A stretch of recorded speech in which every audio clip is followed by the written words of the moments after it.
Hi everybody! I have another animal book for you today, and this is one of my very, very favorite books. It's about one of my favorite places. It's about the zoo, and it's about friendship. The book I have for you today is called A Sick Day for Amos McGee. I thought this would be good to read since we are all at home. Look, that's Amos McGee right there. He's a little old man. He is a zookeeper. Let's see what happens. There's his house. That's where our book starts, is at Amos McGee's house. And look, there's a little red balloon. Amos McGee was an early riser. That means he wakes up early. Every morning when the alarm clock clanged, he swung his legs out of bed and swapped his pajamas for a fresh pressed uniform. You can see he's got a green uniform in his closet. Let's see if I can read this upside down. He would wind his watch and set a pot of water to boil, saying to the sugar bowl, "A spoonful for my oatmeal, please, and 2 for my teacup." Like that, he's doing all of his things at home. Belly full and ready for the workday, he'd amble out the door. There goes Amos McGee down the sidewalk from his home. Every day, Amos waited for the number 5 bus. "Next stop, City Zoo," the driver would call. 6 a.m., right on time, he'd reply. Checked his watch. Amos had a lot to do at the zoo, but he always made time to visit his good friends. He would play chess with the elephant, who thought and thought before making a move. He would run races with the tortoise, who never lost. He would sit quietly with the penguin, who was very shy, and lend a handkerchief to the rhinoceros, who always had a runny nose. Look at that. He does different things with each friend because he knows just what each friend needs. He knows that the penguin likes to sit quietly, so that's what he gives his friend. He knows that the rhinoceros always has a runny nose, so he thinks ahead and brings a handkerchief for them. And at sunset, he reads stories to the owl, who was afraid of the dark. One day, Amos woke with the sniffles and the sneezes and the chills. He swung his achy legs out of bed, curled them back again, and said, "Ugh, I don't think I'll be going to work today." There he is. He is sick in bed.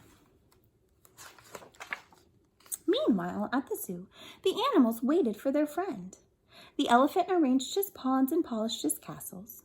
The tortoise stretched his legs and limbered up, and the penguin sat patiently, all by himself. The rhinoceros worried that his allergies were worsening. The owl perched atop a tall stack of storybooks, scratching his head with concern. Where is Amos, the animals wondered. All of the animals were waiting for their friend. Later that day, oh my goodness, look, what are the animals doing? The animals are leaving the zoo. Now where are they? Can you tell? There's a sign here. What do you think that sign means? The animals are waiting at the bus stop. Look at that! The animals got on the number 5 bus. Do you remember where the number 5 bus goes? It goes to Amos's house. Hooray! My good friends are here. And there's that red balloon we saw.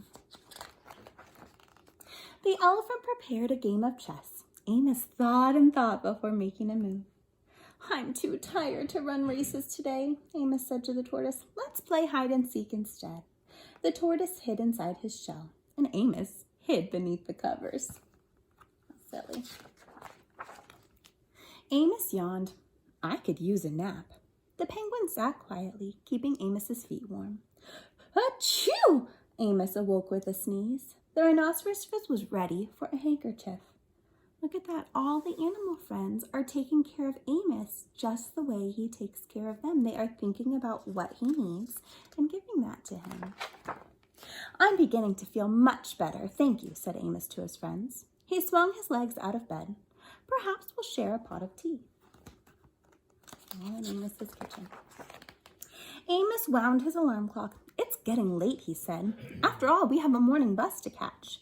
So Amos said goodnight to the elephant, and goodnight to the tortoise, and goodnight to the penguin, and goodnight to the rhinoceros, and goodnight to the owl, who, knowing that Amos was afraid of the dark, read a story aloud before turning out the light.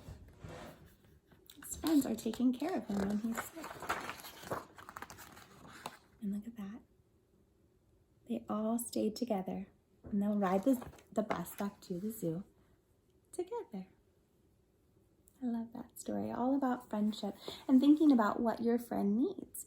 And you can think about what your family needs too. Right now is a different time, and your mom and dad might be doing some work at home, and your brothers and sisters might be all around you. So think about what the people in your family need and help them out. Okay, I'll see you guys later. Bye.